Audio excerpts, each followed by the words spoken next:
المفاجأة جت.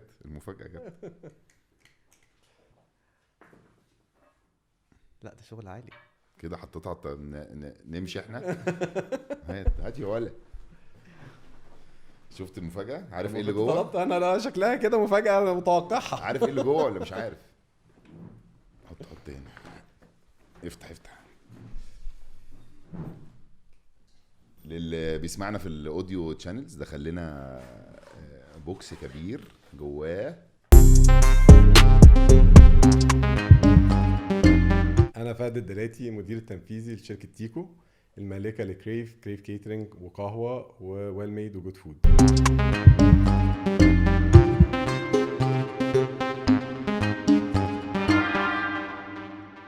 حلقة جديدة واوكي ولا ايه؟ النهارده يا جماعة، لا قبل النهارده صحيح، سوري نسيت يا جماعة النهاردة الحلقة عن الأكل. ايه ده؟ وانتوا بتاكلوا شيروا بقى ولايك وسبسكرايب. انت قاعد بقيت كرييتيف قوي ولا ده انا هفاجئك كل مرة بتحط التاتش بتاعك. النهارده يا جماعه في عالم الفود اند بيفرج ده اللي انتم ما تقدروش تعيشوا من غيره، عشان ايه؟ تموتوا جعانين لا مؤاخذه، اللي هو فود، المأكولات والبيفرج. المشروبات. الله عليك يا ابني، يا ابني انت اخويا. انا معاك يا باشا، بص الحقك. هل تعلموا ما هو كريف؟ عارفين كريف ايه؟ هو ده. ازيك يا فهود؟ ازيك يا سي، اخبارك ايه؟ عامل ايه؟ كله تمام. مرتاح؟ القعده حلوه؟ القعده لذيذه، كله حلو قوي. هناكل النهارده وهنعمل وكده ان شاء الله. ابتدي انت الحلقه. اه انا هعمل له مفاجاه، بس عايز اطلب حاجه بعد اذنك. مستر فهد، عايزينك بقى الاول كده. انا عارف الناس كتير جدا الفترة دي في مصر، كل واحد عايز يفتح بيزنس بيجي يتكلم معانا في اكتر حاجتين هم ايه؟ يا اما حاجة محلية عايز يعمل حاجة لبس، يا اكل وشرب. صح. وبالذات طبعا في كميه شاورما مش عادي. انا مش عارف ايه موضوع الشاورما بس لا ومش في مصر بس، شاورما. لا الشاورما دلوقتي في كندا مغرقه كندا. انا لسه راجع من كندا، بقت هي الوجبه نمره واحد. ترند هناك مش عارف في ايه. لا عاملين بقى كمان سبونسر لملاعب وبتاع شاورما، مش عارف. لا وكله بقى بيقولوا بعض. عاملين لك مفاجاه. يلا. ف... فدلوقتي فقلنا نتكلم معاك، وعايزينك تشرح للناس الاول كده العالم ده بيشتغل ازاي. والعالم ده فعلا مربح؟ يعني الناس اللي عماله تخش في البيزنس ده، هل فعلا بقى بياكل عيش ده ولا ما بياكلش عيش، ولا ايه اللي بيحصل؟ بص، الاكل والشرب ديفنتلي كده انا بوظت عادي. حاجه، صح؟ لا خلاص، مش انسى قوي كده. انسى احنا خالص. معاك احنا يعني هنتكلم عربي والنبي عربي، بس لو قلت كلمه انجليزي ما جراش عادي. حاجة. يحصل مشاكل يعني معاك وفي ظهرك يا جدع، في ايه؟ لا احنا ما نوقفش خلاص. طب حلو. نو كاتس. قطر يا باشا. لا كده احنا مكملين يعني. ده طالع. ايوه يلا. طيب ده اكيد الاكل والشرب شغلانه مربحه. هي مش شغلانه لطيفه وشغلانه حلوه جدا، مربحه، بس ليها نظام معين ان انت تقدر تشتغل بيه عشان تقدر تبقى مربح. بمعنى يعني انت النهارده عشان تقدر تشتغل الشغلانه دي، هي شغلانه لازم مبدئيا تبقى باشنت او عندك شغف للشغلانه دي. لو انت بتشتغلها لمجرد الاستثمار، فهي في الاخر مش هتبقى مربحه. ده من رأي متواضع، يعني ان هو في الاخر لو انت بتحبها وبتشتغلها وفي ليك شغف فيها، فانت بتبقى شغال وايدك فيها. فكرة المستثمر ان هو بيقدر يجيب فرانشايز، بس لو انت هتعمل او توكيلات من الخارج يعني، او توكيلات من الداخل يعني، بس لو انت بتشتغلها وبتحبها بتقدر تعمل منها فلوس، ده اكيد. بس بالتالي هيبقى اصعب كتير لو انا بعمل حاجه بقى من الاول خالص. طبعا مش توكيل، انا داخل قررت انا النهارده اخش افتح محل شاورما، ايه بقى؟ بص، هي شغلانه في البدايه بتاعتها طبعا بتبقى صعبه جدا. يعني في بدايه كريف كان حازم اخويا الله يرحمه، هو ومحمد عثمان، هم ابتدوا الشغلانه دي وكان عندهم شغف ليها.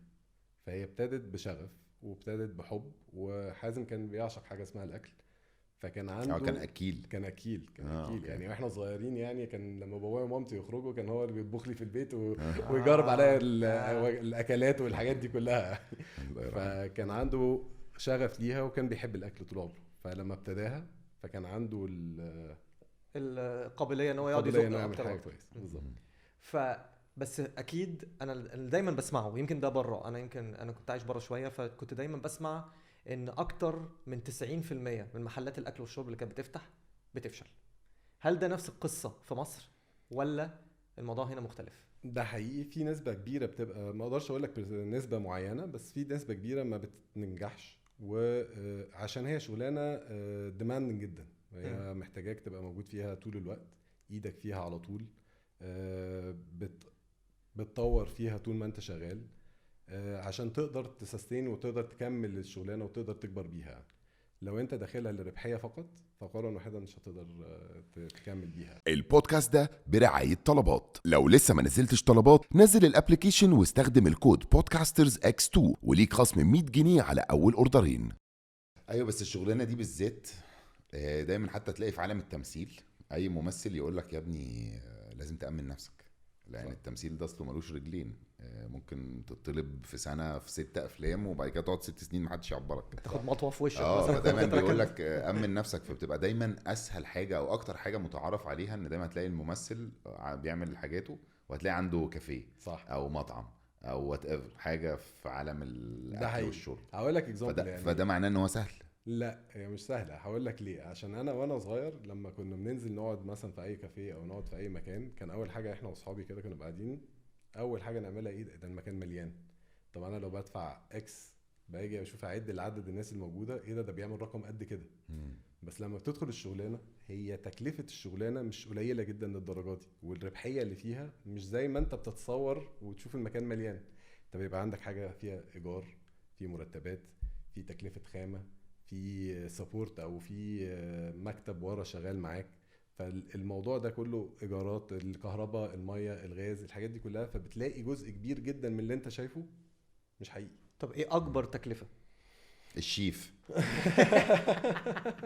لازم تجيب شيف رفيع. لا يعني اكبر حاجتين فيهم تكلفه اللي هي حاجتين، الحاجه الايجار بيبقى جزء كبير من التكلفه، وعندك العماله جزء تاني من التكلفه، والجزء الثالث كل ما هو سبورت بيجيلك من لو انت عامل مكتب وعامل سبورت من ورا، فكل ده بيتجمع مع بعضه بيديك تكلفه عاليه. فنمره واحد الايجار طبعا جزء كبير من الموضوع طب وبيتهيألي موضوع الايجار ده اتحل ان انت ايجار، ان انت لو عندك مطعم مثلا كريف، انتوا عندكم كام فرع؟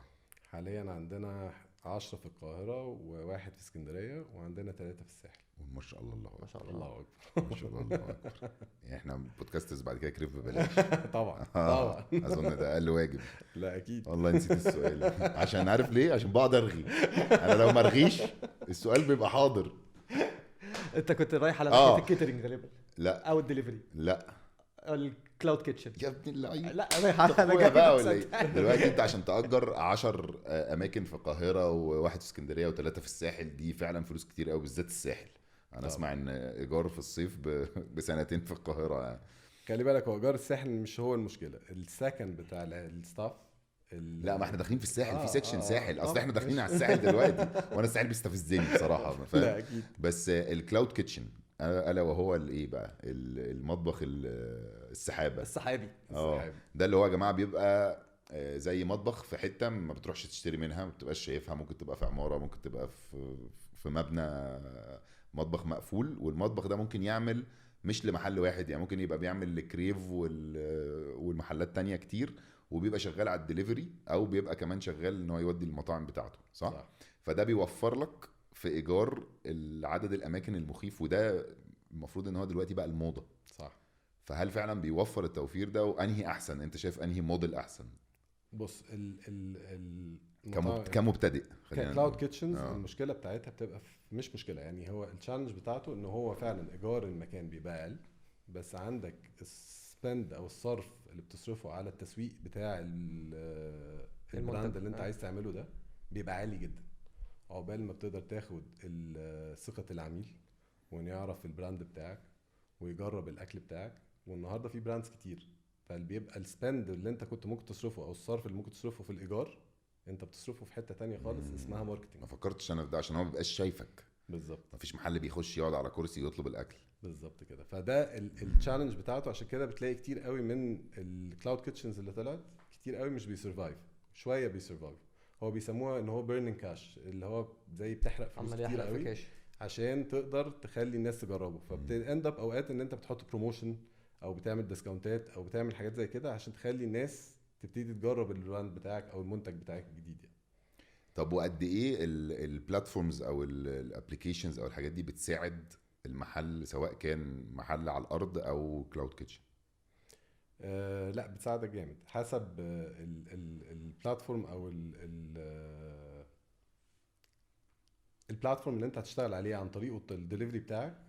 لو انت عملت معاه صرفت معاه فلوس في الماركتنج وحطيته، خلينا نتكلم عن طلبات بما ان طلبات هم اللي شور مع اخواتنا. ايوه يا طلبات. ايوه. ايه ده، انا حسيتك ليه مش عايز تتكلم عن طلبات؟ اديتني وش كده. لا بالعكس، ده انا قلت بظبطكم، فمظبطكم جامد قوي على فكره. خلينا نتكلم على اكزامبل. مثلا انت دلوقتي كريف على طلبات، صح؟ اوكي. ايه المميزات اللي بتكسبوها من ان انتوا تبقوا على ابلكيشن زي ده؟ طيب طلبات عنده قاعدة عملاء كبير جدا جدا جدا جدا جدا، يعني هو يعتبر اكبر قاعدة عملاء في مصر. عشان كده انت بتقدر توصل للكاستمر بيس بتاعك او التارجت او الكاستمر اللي انت عايز توصل له. بيقدر هو يستخدم الداتا بيس بتاعته والاناليسيز اللي بيطلعها والحاجات دي كلها، فبيقدر يقول لك هم دول تارجت اودينس بالبرايس بوينت ده، فبيقدر يكومينيكيت ويوصل المنتج بتاعك ليهم بالسعر بطريقه الفلاني. سهله بالسعر الفلاني. بس هو الناس اللي عنده شبهك. بالظبط الناس اللي شبهك. بس هو عنده ناس كتير قوي، غير ان هو عنده ناس كتير قوي، هو عنده محلات كتير قوي طبعا. فالكومبيتيشن او المنافسه بتبقى عاليه جدا. اشمعنى وده الجزء هيختاروك اللي انت انت؟ بتصرف فيه بقى ماركتنج. عشان كده انت بتقدر تخش تقدر تقول لطلبات يا جماعه انا عايز ابيع او عايز اجرب. احنا ابتدينا ازاي مع طلبات؟ احنا قعدنا قعده لطيفه جدا مع طلبات ان احنا نبتدي معاهم موضوع الدليفري. فكان القصه ابتدت ان هم قعدنا معاهم قالوا لنا عايزين كريف معانا في طلبات. طب احنا عايزين نبقى معاكم، بس احنا اوريدي بنديليفر عن طريق الكول سنتر بتاعنا والحاجات دي كلها. طلبات عملت معانا عملت معاهم تشالنج لطيف. قلت لهم لو انتوا عايزين ده، لو هنجرب لمده شهر انا هديكوا تارجت سيلز معين، لو حققناه احنا هنمضي معاكم كونتراكت. لازم انت اديتهم مبيعات معينه لازم يحققوها. ده امتحان اختبار يا صاحبي. اختبار لذيذ. حلوه دي. والميه تكدب. وده اللي حصل. يعني احنا عملنا التشالنج دي. هو اول شهر هم إيه تفوقوا عن الرقم اللي قالوه. لا ارقام والنبي ما تتكسف. انت مش صاحب الكوره، قول يا جدع. بس اصلا بيشتغل عند الضرايب. ايوه بس صاحب، بتخافوا ليه يا جماعه؟ فهو فعلا في اول شهر احنا عدينا المبيعات اللي احنا اتفقنا عليها او التارجت اللي احنا اديناه لهم. وده طبعا كان بالنسبه لنا ازاي قدرتوا تكبروا السايز بتاعكم او الدليفري الفوليوم اللي احنا دخل، ازاي قدرتوا تعملوا ده. فهو بيديك شويه ماتيريالز وشويه حاجات ان هو يقدر يزق لك المبيعات بتاعتك عن طريق مثلا ان هو ممكن يحطك من التوب 5 اول ما تخش لو بيبقى فوق دول بيبقوا فوق دول. فاول ما بتشوف بيعمل حاجه اسمها توب اوف مايند اويرنس، اللي هو اول ما بتخش بتشوف اللوجو ايه ده، طب ايه ده، انا وحشني كريف، انا عايز اكل كذا من كريف. فبيخلي الكاستمر او على طول انت في الزبون او الزبون العميل بقى الزبون يا باشا. تتكسفش، مش عايز تتكسف. بالظبط. احنا مش في القناه الثانيه يا معلم، قول اللي انت عايزه. فاول ما بيشوف بيجي له توب اوف مايند اويرنس، بيقول ايه ده كريف وحشني، انا عايز اطلب سلطه، عايز اطلب مين كورس، عايز اطلب ديزرت. فبيبتدي يطلب على طول، فبيزود لك حجم الاوردرز اللي بتجي لك يعني. اوكي. فبيفيد جامد يعني موضوع الابلكيشن طبعا ده. هو بيفيد جدا. عشان كده يعني هتلاقي ان انت اكبر بلاتفورم او اكبر حاجه موجود فيها عدد مطاعم هتلاقيها طلبات. بس انتوا لسه شغالين ديليفري عادي؟ شغالين ديليفري عادي يعني هي اكتر بقى بتاعنا وشغالين مع طلبات. الابلكيشنز ولا اللي هو الجوي ده؟ يعني دي حاجه انا سالتها في السؤال انا مش واخد بالي منها ولا لا يعني لا انا كنت فاكر انت ضحكت عشان هتقولي من 5%. لا هو ابتدى معانا في الاول 5 و10% وبيكبر معانا جامد جدا. نخش على الساحل بقى، بما اننا الساحل قرب والشباب الساحليه بتحب تروح. واحنا واحد صاحبنا عنده كان كلاود كيتشن في الاول، وبعدين فتح الحقيقه مطعم وعامل كويس جدا ما شاء الله. وجينا واحنا قاعدين مره كده، قال السنه اللي فاتت كان بيقول، لو انت عارف كمان مين طبعا شيكو. جينا السنه اللي فاتت قال انا عايز اطلع الساحل وبتاع، بس سيحت له كده عادي دون ناس. ايه سيحت له على طول. لا ما حدش عارفه، هو اصلا ما اسموش شيكو. انا هو قلت كده عشان هو فاهم، هو اصلا اسمه شريف. عسل، انا عسل والله مش معقوله. فجي عايز يفتح الساحل وكان اكسايتد، بس جينا نقعد لقينا الاسعار الايجار لا مش اسعار عاديه. فجيت قلت له مان معلش انت شكلك هتخسر، ايه اللي يوديك وتدفع كل الفلوس دي وبتاع وترجع خسران؟ فقال لي لان الساحل ده بالنسبه لي بيبقى كانه اعلان كبير قوي طبعا. ان انت تحط هناك فبتكسب اسم ترجع القاهره تبيع. هل الكلام ده حقيقي ولا شريف لازم الكلام ده يقفل مظبوط المحل ده 100%. حالا؟ لا برافو، هو ده بالظبط الساحل ميزته ان انت النهارده لو هتبقى في اي قريه من القرى اللي في الساحل، هي جامعه كل ما هو سكان للقاهره واسكندريه من والمحافظات شرقها لغربها. بالظبط كده، فبيبقوا في قريه واحده. فانت عندك سكان الزمالك، معادي، تجمع 6 اكتوبر، مصر الجديده، كل دول موجودين في مكان واحد، واللي صح. جايين من المحافظات في نفس المكان. صح. فوانس انت ده احلى تول اوف ماركتنج تقدر تعمله للبراند بتاعك، ان كل الناس دي شافتك وجربوا اكلك وجربوا الاكسبيرينس، فبعدها بتبقى جود تول اوف ماركتنج. بس هي فعلا بقى المشكله انت بتقول في التسكين بتاعت العمال. بالظبط، هي التكلفه العاليه بتاعت الساحل، وده سبب من الاسباب الاسعار بتبقى اغلى في الساحل عن القاهره. انت النهارده بتطلع الساحل بيبقى عندك ليتس سي احنا مثلا فور اكزامبل، يعني عندنا مثلا 150 200 واحد طالعين الساحل يشتغلوا عشان عندنا فروع بتاعت الساحل. انت بتأجر لهم شقق، بيبقى ليهم اكل، ليهم مواصلات من المكان السكن للمكان اللي هم شغالين فيه. طبعا المرتبات بتاعتهم في الساحل بتبقى مختلفة عن القاهرة. سايب عيلته وسايبهم. بالظبط كده، فبياخد مرتب اكبر. بس ده قاعد على البحر والدنيا حلوه. طبعا هم بيبسطوا جدا، بس في نفس الوقت يعني احنا بنسميها جوه الشغل ان هي شغلانه الخليج بالنسبه لنا بقى فين. راح يجيب المروحه وبتاع. بالظبط كده، عشان هو في الاخر بتلاقي شغلانة التيرن اوفر. العز. حتى في المطاعم عندنا بتلاقي نسبه العماله بتقل جدا، الناس بتمشي بتستقيل كتير قوي قبل فتره الساحل، عشان المطاعم اللي بتفتح، عدد المطاعم اللي بتفتح في الساحل، الرقم اللي بيفتح عشان هناك. بيروحوا بالظبط يشتغلوا في الساحل، مش بالظبط. بيسيبك عشان مش عايز يطلع معاك الساحل. في بيطلع معاه، وفي مطعم تاني بيفتح في الساحل فرع زياده، فبيبتدي يهاير، فبيبتدي يدي ويديهم مرتبات فلوس أعلى، فيقوم فبيسيبك ويروح يشتغل هناك. بيشغلوا لهم التراكيه اللي هي بتاعت من الاندال كل مره قبل الساحل عشان لسه مش عارف انا مالي النهارده على فكره. لا بس عاجبني انت النهارده. حلو خليك مزاجي انت، عالي. خليك في الحته دي. فالساحل حتى يعني انت تنصح ايه الشباب اللي هي لسه مبتدئه بيزنس وفي الفود اند بيفرج، انه لو عنده فرصه يطلع الساحل يطلع حتى لو خسران؟ يطلع الساحل حتى لو خسران فعلا بتفرق. بس اختيار المكان اللي هيفتح فيه في الساحل بتختار على اساس ايه بقى؟ حسب انت مين التارجت بتاعك، مين اللي انت عايز توصل له، العميل اللي عايز توصل له، في انهي منطقه من الساحل. انت الساحل دلوقتي بقى ما شاء الله كبير جدا، بقى سواحل. بالظبط كده. فانت عايز تختار المكان اللي فيه population عالي او تعداد سكاني عالي، وكمان الزوار بيبقوا نسبه كبيره، عشان تقدر تبيع كويس وفي نفس الوقت توصل لاكبر عدد تقدر تعمل له ماركتنج عنده. طب انا عندي سؤال في الساحل، هو من الساحل وهيرجع كمان في القاهره. طبعا التوريدات بتاعه الاكل نفسه، الخامات اللي انتوا بتسموها بتاعي الخامات، بالظبط كده. انا كنت سامع من الفتره اللي فاتت بسبب تغيير الاسعار وبتاع ان بقت واحده من اكبر المشاكل ان الناس مش عارفه اصلا تشتري الحاجه بسعر كام، او النهارده بيسعر مثلا المنيو النهارده ب 50 جنيه، بكره الصبح الفرخه بقت ب 20 جنيه. فهو هل ده فعلا حقيقي؟ وازاي ممكن حد بس ده عامه مش الساحل يعني بس. لا، وفي سؤال الساحل حلو كمان جدا على فكره. في الساحل بقى كمان بيقولوا انها اصعب. طبعا هل ده بقى حقيقي بقى القصه دي؟ بص، احنا الفتره اللي فاتت طبعا احنا كلنا عدينا الفتره دي اللي هو الاسعار بتتغير كل يوم او يومين. يعني بتلاقي حتى العروض الاسعار بتيجي من الموردين بيقول لك السعر ده فاليد لمده يومين، لمده 3 ايام، بيبقى لمده اسبوع وهكذا. طبعا احنا كان بالنسبه لنا تغير سريع جدا ان انت قاعد سنه بحالها، مجرد كل يوم الاسعار بتتغير، فبتوبريت او بتشتغل وانت مش عارف تكلفتك كام. فلما بتلاقي مثلا مره واحده مكان بيزود اسعاره 10% او 15% او ايا كان النسبه قد ايه، هو بيكون لسه مزود اسعاره والتكلفه اللي هو بيحاول يصلحها زادت اوريدي، فبيكون مستني امتى هزود تاني. فدي كانت فتره صعبه جدا. طب الناس تعمل ايه؟ دي مشكله كبيره قوي يا جماعه، لانه هو المشكله مش في كده بقى، مشكله لصاحب البيزنس ان هو النهارده اللي بتجيله مثلا الفرخه خلينا نقول 300 جنيه مثلا، تمام، تاني يوم الفرخه بتبقى 400 جنيه. احنا هنضيع بقى. فهو لو غير السعر على المنيو هتضيعونا والله. ليه؟ هو ايه سياسه لا انا كان لا ما كان في الحقيقه كان في تغيير اسعار عادي. احنا حقانيين يا ريس. فانت عندك ده انت ماشي اتخضيت، افتكرت حد جاي ماسك كرسي بيشد.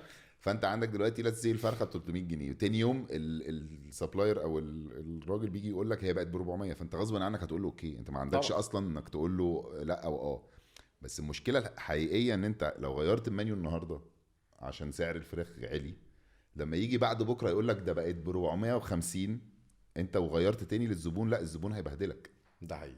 فاهم؟ ايوه طبعا. فهو اللي في اخر ساعات بيقوم مضطر ان هو يوافق ان هو يفضل شويه خسران لحد ما يقدر يعلي تاني المنيو بتاعه، ودي مصيبه محدش عارف يحلها. بالظبط كده. بس هو- ده لحد النهارده ولا ده النهارده بقى هدي؟ لا الموضوع النهارده لا بقى مستقر اكتر بكتير. فخلاص بقيتوا عارفين تسعروا الدنيا بقينا ماشيه عارفين مظبوط. الاسعار، على الاقل التاخير الاسعار ما بقاش بالسرعه زي قبل كده. بس دي ملهاش حل. دلوقتي ليه حل. يعني احنا زمان قبل الازمه دي كان احنا تغيير الاسعار بالنسبه لنا هي مره في السنه او مرتين بالكتير قوي في السنه. مم. الفتره اللي فاتت ان النسبه كانت عاليه جدا. اوكي. فدلوقتي هل بيبقى مثلا صح انتوا لحد النهارده مثلا بتروحوا تشتروا بالك مثلا، تقوم انا تقول قايل انا هروح اشتري مثلا الاسبوعين الجايين الشهر اللي جاي؟ طبعا احنا بنعمل كده. يعني احنا بنشتغل من سنتر كيتشن، هو مساحته 1800 متر، وعندنا مخزن 2200 متر. المخزن ده هو احنا بنخزن فيه خامات كتيرة جدا عشان نقدر نحاول نحافظ على سعرنا اطول مدة نقدر نعملها. بس طبعا ده بيرفلكت في حتة تانية في البيزنس، ان النهاردة الكاش فلو بتاعك او الفلوس اللي دايرة جوه الشركة بتبقى مزنوقة في المخزن. طبعا. فببقى عايز اجدد فرع او عايز اجدد كرسي او عايز اجدد حاجة، بتبقى مقفولة وبتأخرك شوية في التجديدات. بس ده كان الحل الامثل ان انا اقدر احافظ على اسعارنا اطول فترة وما تأثرش تأثر فترة الزيادات والتغيرات في الاسعار يعني. طب وبالنسبه للعقار، انتوا كله مأجرينه ولا في حاجات؟ كله مأجرينه. طب التمليك احسن ولا الايجار؟ مدرستنا احنا الايجار اكتر. عشان لو كده هوب اقلب لا امشي؟ عشان تقدر دايما لما بتلوك الفلوس في عقار انت ما بيبقاش عندك تقدر تجري او تفتح عدد فروع ازيد. فانت بتنشر على ما انت تبني عادي. بالظبط كده. طب بالنسبه لاي حد، انا برضو حاجه بسمعها كتير لما حد يكون بيفتح محل اكل جديد يبقى عمال يسال هو انا المفروض نسبه الربحيه بتاعتي كام، فيبقى انا كده برنس. 30%. يعني يا الكلام ريت ده مظبوط؟ تبقى 30%، يا ريت. في عالم الفود اند بيفرج 30% ده البيرفكت صح؟ يعني ده يبقى بيرفكت. بس بس مش العادة هتلاقي كان- حد بيعمل كده. بجد؟ لو لا، فتحت في معايا 40%.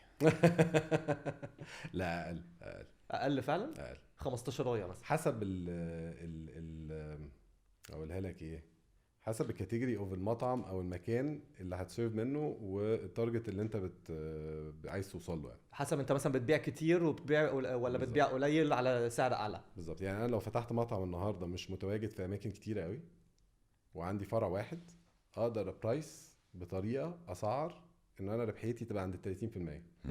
بص احنا في سنه 2017 كده انا وحازم سافرنا رحنا امريكا وقابلنا جون اللي هو فاوندر بتاع بابا جونز.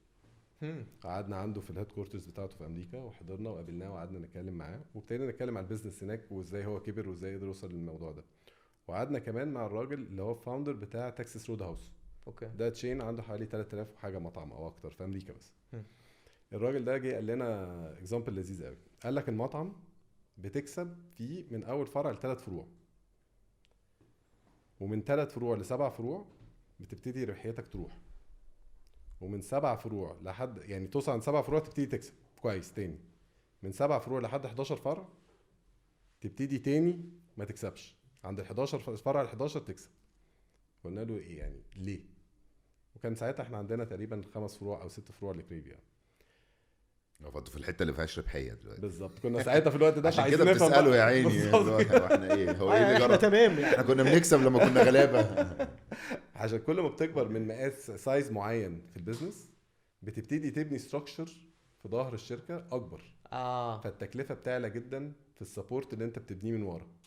عقبال ما تدوب او تدوب التكلفه دي لغايه ما توصل لعدد ريفينيو معين اللي هو عند فرع سابع بيبقى سبوزدلي يعني هو ده اللي بيخليك تبقى مربح تاني. فانت بترجع تاني تعين ناس اكتر، الناس يكونوا مثلا ناس تسويق وناس كاستمر سيرفيس وناس وناس وناس. بالظبط. وده فعلا واقع انه احنا اكتشفنا الفورمولا دي او الثيري اللي هو حطها دي هي فعلا مظبوطه. ده جديده دي عليا فكره، اول مره اسمع القصه دي. بالظبط. وانتوا عندكم انتوا 10 و1 و3 انتوا بتحسبوا الساحل؟ بنحسبه لا يعني اصل الساحل ده يا جماعه شهرين 3 صح؟ بالظبط كده. بعدين هو بالظبط يعتبر شهر ونص اصلا مش ال3 بتوع الصيف. لا يعني انت المدارس بتخلص وامتحانات وكده في شهر 6 في نص 6 عقبال ما الساحل يبتدي بيملى بيبقى في نص 7. من نص 7 لاخر ل9. 8 يبقى تمام. اخر 8. اول اسبوع من 9 يبتدي الموضوع يهدى تاني جامد قوي عشان المدارس ترجع. طب أوكي. سؤال، ايه اكتر وجبه او يعني اكتر نوع اكل شغال في مصر اللي فعلا اكتر حاجه بتكسب؟ اكتر نوع بقى؟ اه انت بقيت تقول اسئلتي كلها على فكره. ايه ده ليه؟ اصل كنت هقول له ايه انواع الاف ام بي، وبعد كده اقوم فاهم، كنت هبني على السؤال. انا حريف بقى، انت عارف. بتعلم بقى. بس انت دخلت على السؤال على طول. ماشي. بص ما اقدرش اقول لك انهي نوع احسن نوع بتكسب منه عشان انت بتكسب في كله. انت عمال لو- تشجع جامد الناس انها تفتح على فكره يعني. لا هي شغلانه نفسك. حلوه بس نفسك. هي فيها تشالنج. التشالنج دايما ان انت تشتغل بايدك. يعني اللي انا دايما اقدر اقوله لاي حد ان انا لحد النهارده انا لو عندنا كيترينج انا بنزل الايفنت، لو بنقابل كلاينت انا بقابل الايفنت الكلاينت، الفروع بننزل نلف على الفروع، بخش المطابخ بتاكد كل حاجه مظبوطه. فلو ايدك في الشغلانه انت هتكسب، لو ايدك مش في الشغلانه مش هتكسب. ودي فعلا حاجه تانية ناس كتير بتقولها، ومش عارف كان في مدرستين. في ناس يقول لك انت لازم تبقى شيف اصلا عشان تفتح مطعم، عشان انت هيضحك عليك لو انت ما كنتش اصلا شيف. وفي ناس تانية تقول لك لا بالعكس، انت لو ايدك جوه قوي لدرجه ان انت هتنسى البيزنس بتاع المطعم نفسه. بص هقول لك حاجه، انا كنت محظوظ لما دخلت الشغلانه دي. يعني انا لما دخلت الشغلانه دي ما كنتش انا اللي عملت ستارت اب، بس انا كملت كل اللي احنا ابتدينا بيه. فالحته دي تختلف من شخص لشخص. فاهم قصدي فين؟ في حد بيرضى ان هو ياخد الريسك ويسيب كل حاجه في حياته ويقول انا هركز في الموضوع ده وهنجح بيه، وفي حد بيجيله الفرصه ان هو يخش ويقدر يكمل على اللي ابتدينا بيه. عارف اشرح لك الفرق فاهم فين؟ قصدي. فهنا دي تختلف من شخص لشخص. انا دخلت بعد كريف ما كان عنده 3 فروع، تمام. فكان اوريدي الستارت اب ابتدى. كانت في الربحيه دي، فانت عينك شفت زغللت، بقى؟ قمت قايل لاخوك والنبي دخلني التاخر كده، دخلني جنبك. ما كنتش عارف ان من اول الرابع بوم لحد السابع. صح كده. انا البس. كنت غلطان يا باشا، كنت غلطان وندمان. لا وتلاقيه دخل متحمس بقى، 3 انا جيت، احنا يلا نعمل 5. فاهم؟ مقعدهم في الحضيض بقى، سافروا امريكا يسالوا سؤال. فاهم؟ بيقول لك الدنيا بتقفش على حد، صح؟ لا بتقف. بتقف. يعني مش بمعنى كده. انا بس رايح في بتفرق حته، طبعاً. رايح في حته رايح غير اللي في دماغك. المطعم يقف على شيف؟ بص دايما وانت شغال الشغلانه بتاعتنا دي هي تشتغلها كعيله. احنا بنشتغل الشغلانه دي ان انا كل الشركه دي احنا بنشتغل كلنا كعيله، كلنا في ظهر بعض. يعني في ناس في الشركه النهارده بقالهم من اول ما الشركه ابتدت، من اول يوم لغايه النهارده الحمد لله في الشركه. انت بتقول كعيله، مش عيله. لا كعيله. يعني اللي هو زي كريم اخويا وكده. بالظبط. لا يعني كلنا بنشتغل مع بعض. هتلاقي النسبه الكبيره جدا في الشركه ان هو معظمهم او النسبه الكبيره من المانجمنت وكل اللي ابتدوا الشركه لغايه النهارده كتير جدا منهم معانا لحد النهارده في الشركه. اوكي. وده جزء مهم جدا ان انت بتقدر تحافظ على الروح وعلى الكواليتي وعلى الدي ان اي بتاع الشركه. لما بتغير والناس كتيره بتمشي وبتتحرك وبتمشي وتجيب ناس تانية، تبقى صعبه جدا تحافظ على الدي ان اي اللي انت ابتديت بيه من اول يوم وعايز تكمل بيه. وفي شغلانتنا دي من اصعب الحاجات اللي في الدنيا ان انت تقدر تحافظ على ده، عشان هي شغلانه فيها تيرن اوفر عالي جدا، الناس بتمشي كتير، فالشيف مؤثر يعني. طبعا. طيب وموضوع سر الخلطه ده اخباره ايه؟ يعني انتوا فعلا بتحطوا الحاجات، يعني مثلا بيبقى فيه وبيبقى مع مين؟ زي الاويستر صوص. انا بس بقول لك بره هو انا كريف كان بالنسبه لي هو في الطبق بتاع الاويستر صوص ده، الفراخ الاويستر صوص. كل ده اويستر صوص؟ امال ايه يا باشا؟ انت ايه كنت بتطلبه منين؟ انا كنت اتخن من كده بكتير على فكره. قال لك الاويستر صوص. انت شفتني بعد ما بقيت سمباتيك. ماشي. فكان هل ده مثلا كان هو في خلطه واحده بتروح للفروع كلها؟ وازاي بقى؟ احنا بنشتغل الموديل ان احنا بنشتغل من حاجه اسمها سنتر كيتشن. السنتر كيتشن ده هو اللي بيعمل كل الصوصات اللي موجوده في كل الفروع، حتى اللحمه ده اللي هو 1800 متر بالظبط كده. شفت انا مركز معاك هو ازاي. ده. فبيودي كل اللحم ده بيتعمل فيه كل الصوصز بتاعت السلطات، المين كورس، كل ما هو فيليه اويستر صوص، الجمبري كنافه، السلطات بتاعتنا التاكو سالاد، الحاجات دي كلها. جمبري كنافه. أيوة. انتوا اللي عندكم جمبري كنافه. هو انتوا اصلا تقريبا انتوا اللي دخلتوه السوق. بص ما كناش اول ناس، بس احنا نشرناه اكتر يعني عشان ابقى صريح اكتر في الحته دي. الشوكليت فوندون بتجهز عندنا في السنتر كيتشن، كل ده بيجهز من مكان واحد، ريسبي واحده، وكل بورشن متقطعه بمقاسات بجرامات موحده، وبتتوزع على كل الفروع بتاعتنا.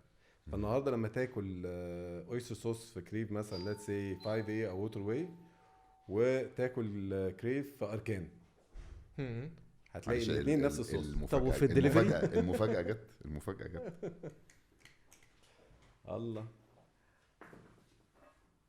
لا ده شغل عالي كده، حطيتها نمشي احنا. هات يا ولا.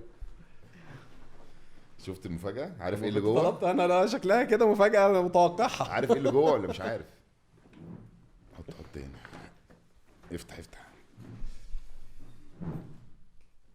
للي بيسمعنا في الاوديو تشانلز، دخل لنا بوكس كبير جواه، احنا طالبين لك كريف يا ريس. ده شغل عالي قوي. طب ما كنت اطلب انا. طيب ده محل جديد كده سمعنا عنه قلنا نجربه. طب بصوا يعني يلا نخلص الكلمتين وناخد بريك ونطلع ناكل لقمه ونرجع تاني. يلا بينا. طيب فاحنا وصلنا للخلطه السريه والسنترال كيتشن، وان هو اللي بيعمل كل حاجاته وبيوزعها على المطاعم، صح؟ بالظبط كده. تمام. السؤال بقى، مين صاحب الخلطه السريه؟ الشيف ولا انتوا بتجيبوا حد محترف مثلا من بره يعمل لكم صوصات وتعلموها للشيفات وتمضوهم على ميكس بين الاثنين.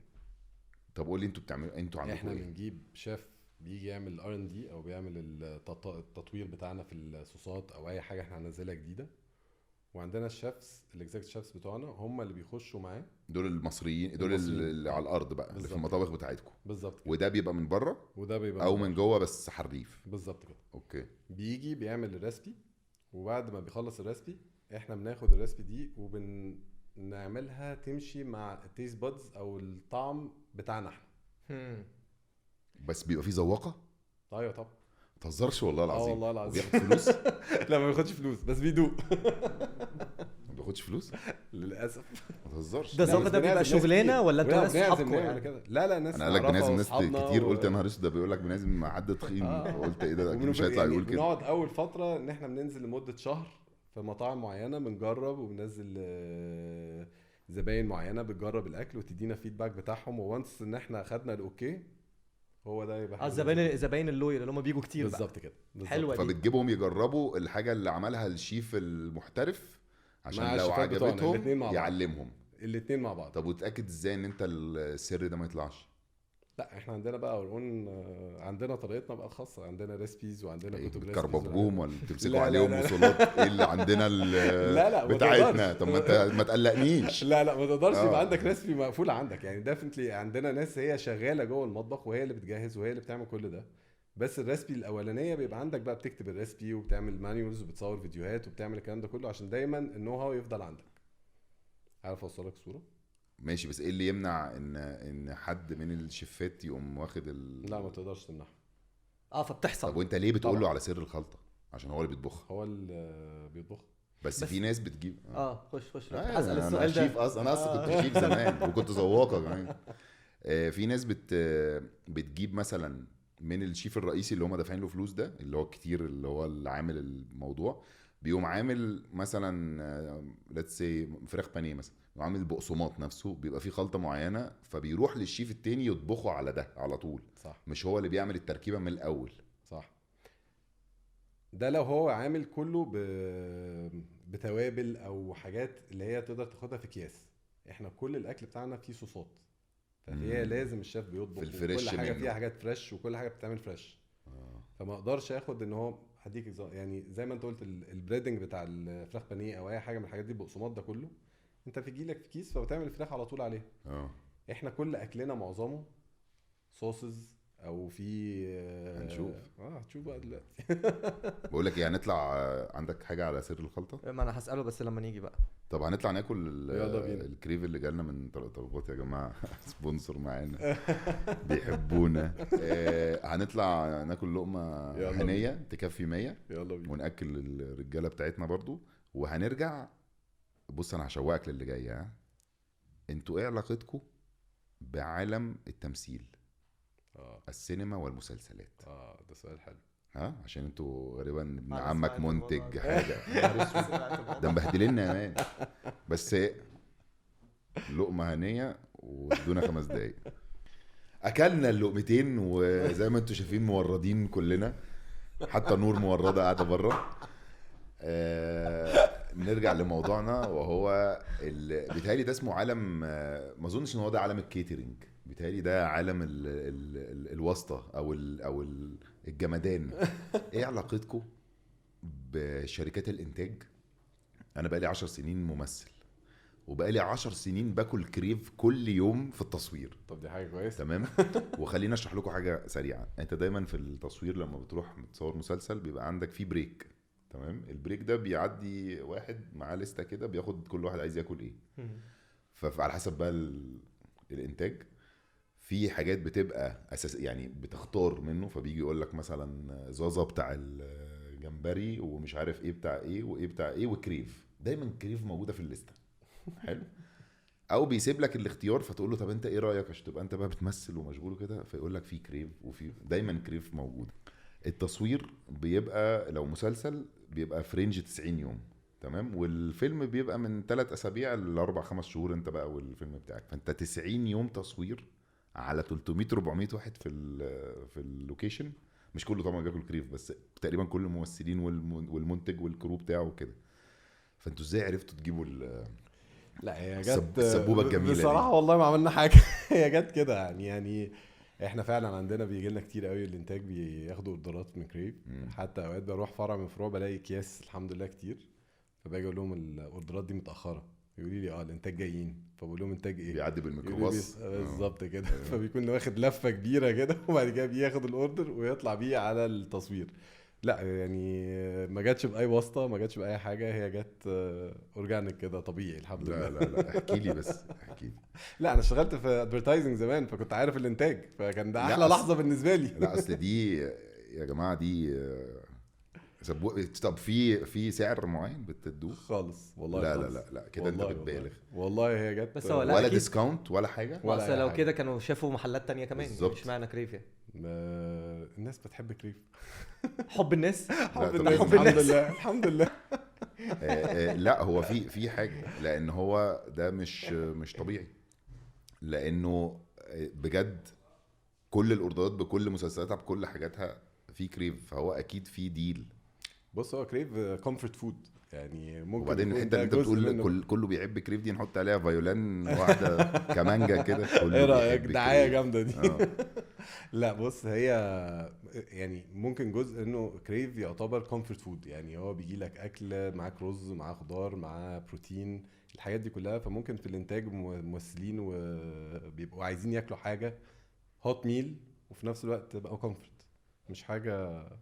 ايه رايك ما بقى؟ اشتريتش طبعا، احنا في بلد فيها 110 مليون بني ادم، فانت ما اعرفش في كام مطعم، يعني انت الوحيد اللي بتقدم الهوت والبوت لا والله يا جد ولا حاجه، ولا والله ميلز فور فري ولا ديسكاونت ولا حاجه. خالص خالص.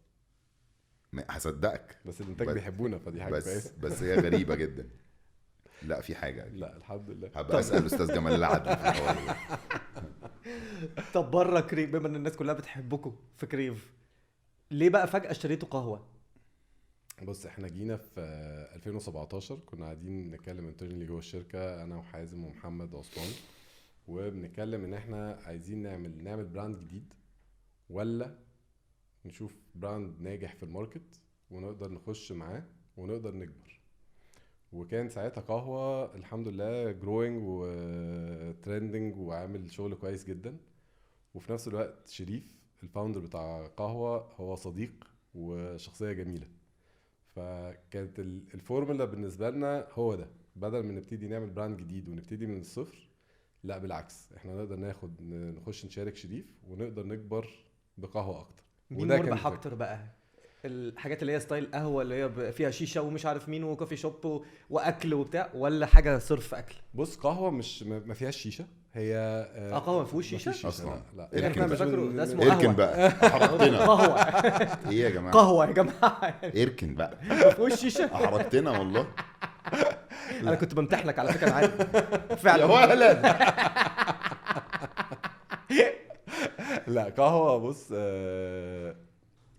اني فورمولا هتكسب اكتر، بس لا يعني قهوه از موديل وكريف موديل تاني.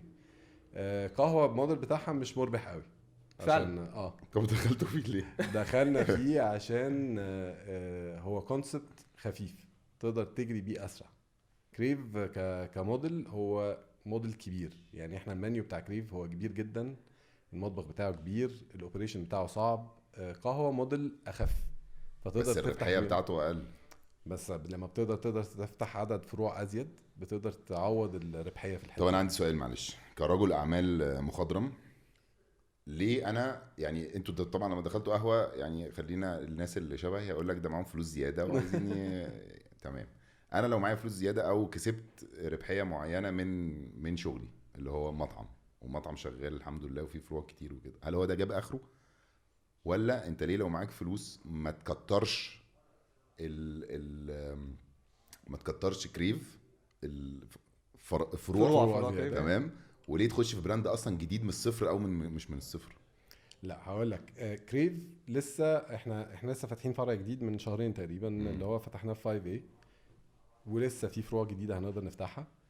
قهوه الافريج تشيك بتاعه صغير مش كبير، الافريج تشيك بتاع كريف اعلى من اللي هو القهوه. الفاتوره قصدك؟ الفاتوره بالظبط، الفاتوره بتاعت كريف ان انت خدت فيليه واخدت معاه رز وخضار وشربت حاجه معاه، تختلف عن ان انت تروح قهوه تاخد ديزرت او تاخد قهوه او تاخد باستا.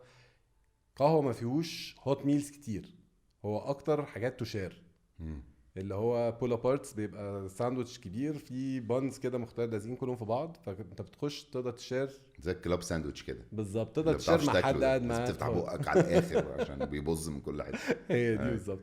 فعشان كده دي تختلف عن دي، مش هي فكره الربحيه بس، ان هو الفاتوره بتاعت قهوه هي تعتبر اقل من كريف، تمام. فلازم تعمل عدد زوار اللي بيخشوا المطعم يبقى عددهم اكبر عشان تقدر تعمل ده. ايوه، ليه برضو عملتوا كده؟ ليه عملنا ده؟ عشان احنا كنا لازم نكبر الشركه اكتر، عشان زي ما حكيت لك في الاول، الفكره ان انت بتكبر السبورت، كل ما هو الهيد اوفيس بتاعك بالمطبخ بالكلام ده كله، فكل شويه الاكسبنسز بتاعتك او المصاريف اللي ورا بتزيد اكتر. فبتحتاج ان انت تزود والدايفيرس وتعمل فيرتيكلز مختلفه من ريفينيو. يعني عايز تخلي المخاطره بتاعتك في حته تانية كتير، بالظبط، ما تبقاش كلها في تقسم حته المخاطره واحده. بتاعتك على كذا حاجه. ماشي. بس هل كريف اقدر افتح زياده؟ ديفنتلي. انت عندك مناطق جديده كتير جدا بتقدر في ديماند والناس عايزانا نفتح فيها، فبنقدر نكبر فيها. طب سؤال كمان معلش بس قبل ما ننقل الحته دي، دلوقتي انت عندك القابليه انك تفتح حاجه جديده، تمام، فرحت لقهوه اللي هي كافيه، صح، وانت عندك مطعم وعندك الربحيه باينه قوي ان المطعم دايما ربحيته اعلى من الكافيه من الكوفي شوب في المجمل، صح، تمام، في العام.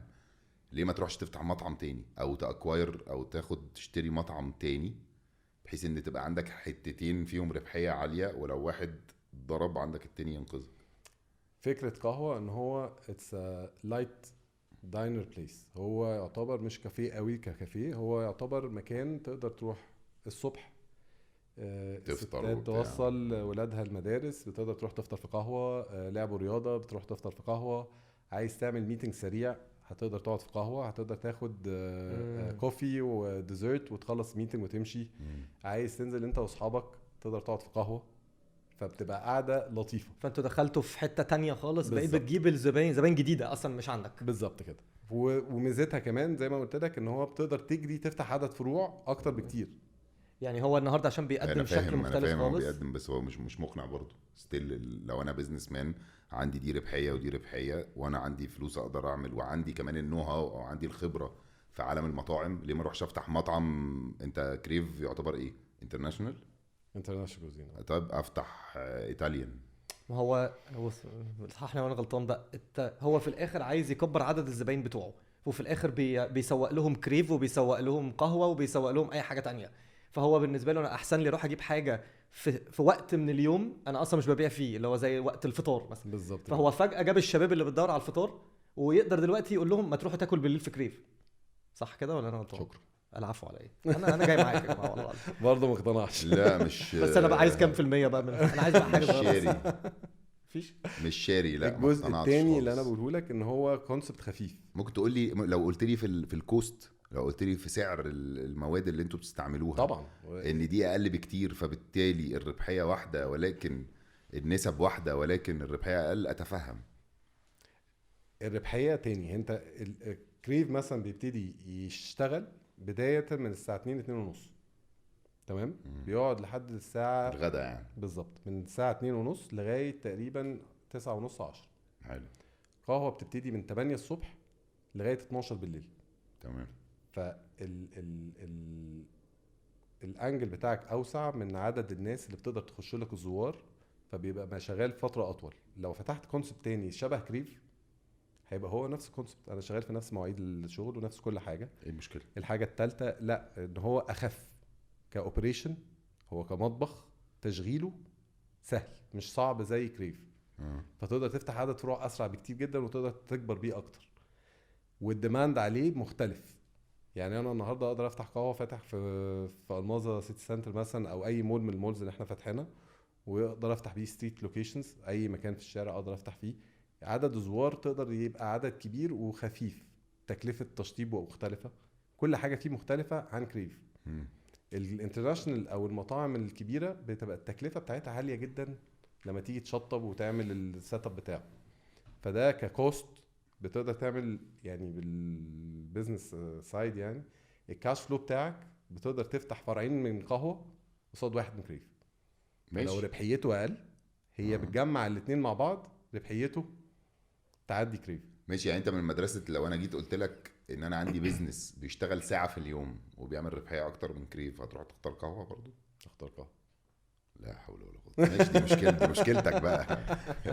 اصل مفيش بيزنس. عشان كده يا باشا هو كبر البيزنس وانت لا. لا انا ما حاولتش.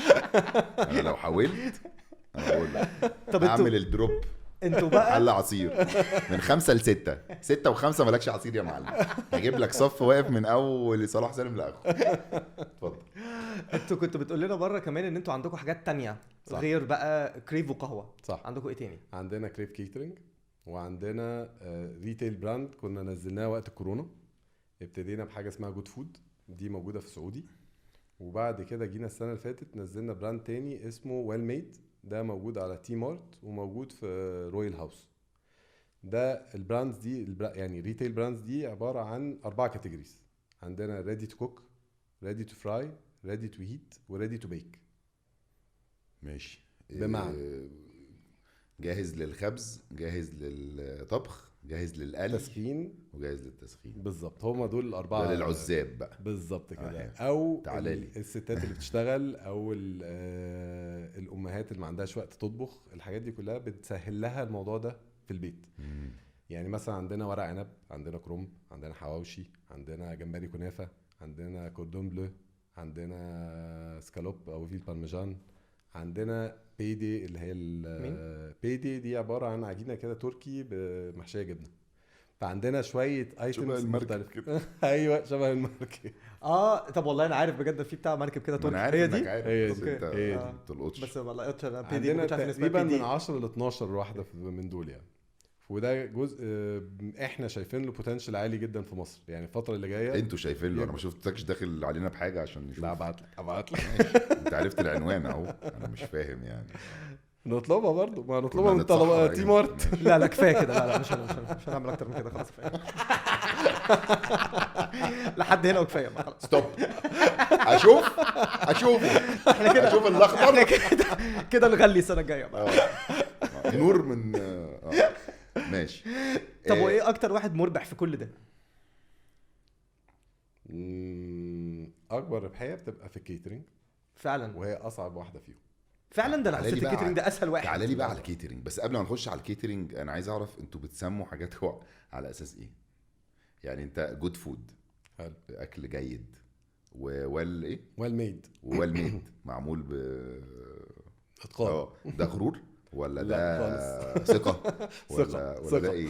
يعني الاسم بيفرق في الحاجات دي؟ بيفرق يعني. حتى الطريقه بتاعت الباكجينج او التعبئه والتغليف بتاعت الحاجات دي بيفرق جدا، حتى في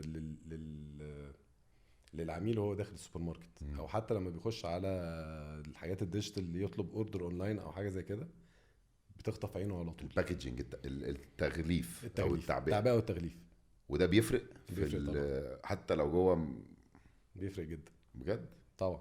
والجزء الثاني طبعا المكونات اللي جوه. يعني مثلا احنا لما جينا نزلنا البراندز بتاعتنا بتاعت السوبر ماركت دي او الاونلاين، احنا عاملينه كله طبيعي 100%. مفيش مواد حافظه، مفيش اي حاجه. يعني حتى الشيلف لايف بتاع الحاجات دي كلها، العمر الافتراضي بتاعها في الثلاجه هي كلها طبيعي، ما عندناش اي مواد حافظه فيها. واحنا ممكن نطول فتره الشيلف لايف بتاعه المنتج، بس احنا ما بنعملش كده. طب بصوا بقى يا جماعه، اريح لكم بس عشان وانا عندي 19 سنه لما سافرت لندن، تمام، اشتغلت شغلانات كتيره جدا، وكان بالنسبه لي زي ايه، تشالنج. كل ما اشتغل شغلانه وانجح واترقى فيها بمشي واسيبها. فواحده من الشغلانات كنت شغال في سانسبريز السوبر ماركت، فاشتغلت كاشير شويه ومش عارف اشتغلت ايه وبتاع. مهم لحد ما ادوني المسدس ده. المسدس ده انت بتخش بتقوم ضارب على حاجه عشوائيه، زبادي مثلا، تقوم رايح على الباركود فيقول لك مثلا ايه ده، يتشال من على الرف، او قدامه كذا ويتشال من على الرف، تمام. فكنت دايما ابص الاقي مثلا ايه، تاريخ انتهاء الصلاحيه يوم 15، واحنا النهارده 13 او 12، ويقول لي لازم يتشال دلوقتي. فانت البلان ان انت لازم تعدي على كل يوم تعدي على كل المنتجات اللي في السوبر ماركت. ده شغلتك، تعمل تعمل تعمل، وبعدين تعلم على الحاجات اللي المفروض تتشال، وبعد كده اخر اليوم بتجيب كيس زباله كبير قوي، ولازم تروح تحطه في حته معينه عشان بيجي حد زي ما انت قلت بيتعدي. صح. وانا بقى ايامها كان ايام ايه، الفقر. الكحرطه. لا، تحت الكحرطه شويه. انا كنت قاعد في بيت فيه، احنا كنا 15 واحد، تمام. القصه دي مألوفه جدا. اه عندي نفس القصه هي همام في امستردام دي، عندي نفس تمام. القصه بالظبط. فقاعد في بيت والله 5 اوض نوم في 15 شخص، وانت بتأجر بالسرير، تمام. فانا كانوا بيسموني ايه في فتره سانسبريز دي، بابا نويل. ليه بقى؟ انا المسؤول.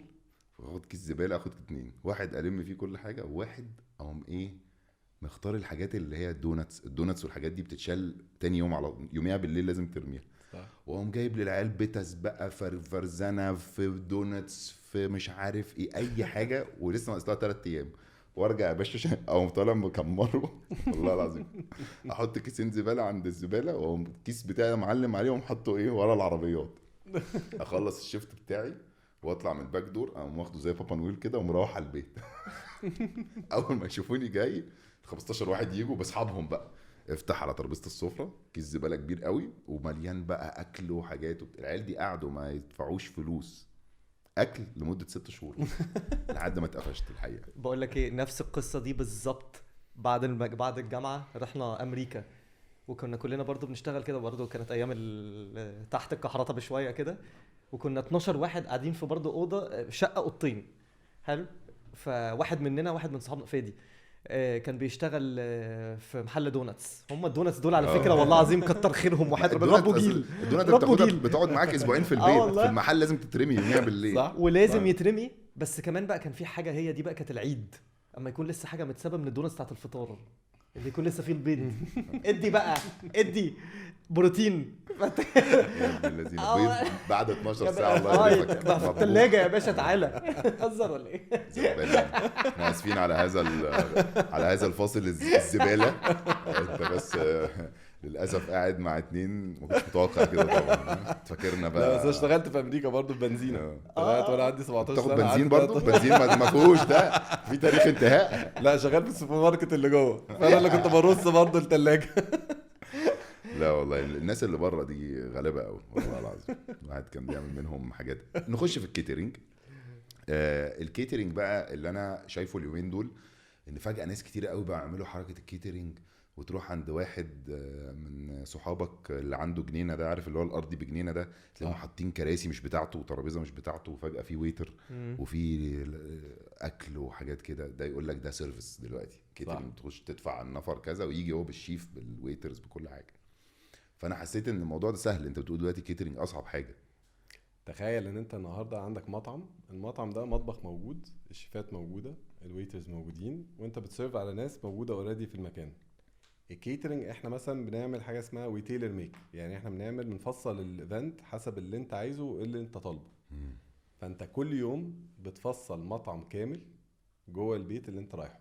يعني احنا بنعمل لايف كوكينج الاكل، فهعمل ستيشن صيني، ياباني، ايطالي، ايا كان نوع الستيشن ده، انت بتعمل سيت اب كامل، مطبخ، تشغيله، تجهيزه، صوصاته، تقطيع اللحمه، تقطيع الفراخ، تجهيز كل ده كل يوم في مكان مختلف. فانت بيبقى عندك شيفات وعندك ويترز وعندك ايوه تجهيز بس ما باك اريا انتوا وكيتشن. وبعدين مش هما ساعات بيجوا الاكل بتاخدوا فلوس معمول اكتر اصلا من المطعم. بس التكلفه بتاعتها والديماندز بتاعتها بتبقى عاليه جدا. خلي بالك عندي كده ارتكل كده بتقول لك 5 اكبر شغلانه ستريسفل في العالم هي بتاعت الايفنتس. تخيل انا النهارده جاي اعمل لك خطوبه بنتك، انت بقالك 30 سنه بتربي في بنتك وبتحبها ودي احلى حاجه في حياتك، مالكش دعوه ببنتي لو سمحت، وهتعمل بنتي مش تتجوز. خطوبتها. بالظبط انا كده. بنتي بقى من دلوقتي بقول لك هتجيبها لنا ببلاش بقى ده اكيد. قدامنا كده بتاع 20 سنه اقابلك. انا مش مخلف بس بقول لك لو خلفت ما حدش يقرب. اتفضل. فتخيل انت النهارده جاي تعمل لها خطوبتها، انت بالنسبه لك ده اهم حدث في حياتك، بقالك 30 سنه وخطوبتها النهارده. فانت عايز تعمل احلى سيت اب، عايز تعمل احلى اكل، عايز تتاكد انه كل حاجه ماشيه مظبوطه. فانت مكالماتك بتبقى كتير جدا. طب لا شيل لي دي، طب عدل لي دي، طب زود لي دي، طب لا العدد زاد، لا العدد قل. انت قاعد مجرد بتعمل سيرفيس وتميك شور ان هو الايفنت ده يبقى احلى حدث وده موتيف معمول. فعلا. انا ما فهي شغلانه صعبه، هي مش شغلانه سهله. بس هو مش الاكل بيجي معمول هو ليه ستيشنز مش انا دايما بشوف بيبقوا حاطين اللي هو النار من تحت دي والاكل معمول طق بيحط على هو طول. كذا نوع بقى يعني، يا بتعمل لايف كوكينج ستيشنز، يا بتعمل بوفيه، يا بتعمل كوفي بريك. يعني طب ده سهل ده؟ الحاجات دي، الحاجات البوفيه بتبقى اسهل شويه، بس اللايف كوكينج والحاجات دي ده كلها اكيد ماشي هي مفهوم. الاصعب. مفهوم. وطبعا اللوجيستكس بقى اللي ورا، اللي هي المخازن وغسيل الحاجه وهي راجعه وتنظيفها وتسكينها تحرك عربيه ثلاجه وعربيه ثلاجه وتحرك اتوبيس وتحرك الكلام ده كله، كل ده لوجيستكس بتعمله كل يوم.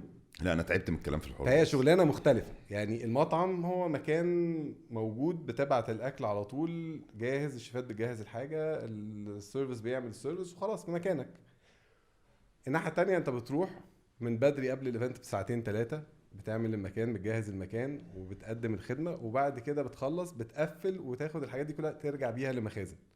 فالبروسيس اوف الكيترنج او شغلانه الكيترنج هي مش سهله، هي صعبه ومتعبه، بس في نفس الوقت هي ليها ميزه حلوه قوي، ان انت كل يوم بتعمل حاجه وبتاخد نتيجتها على طول.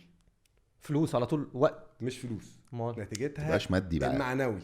تخيل انا النهارده عملت لك الخطوبه او عملت لك الفرح ورفعت التليفون وبتكلمني بتقول لي ده كان احلى فرح في حياتي وانا مبسوط جدا وانت يعني او اوحش شرفتونا. فرح في حياتي وانت بوظت لي الدنيا. وده بقى بيبقى اليوم الصعب وقتي. جدا بقى. اكتئاب وقتي. هي دي بالظبط. بس حلاوتها ان انت الريورد بتاعك على طول.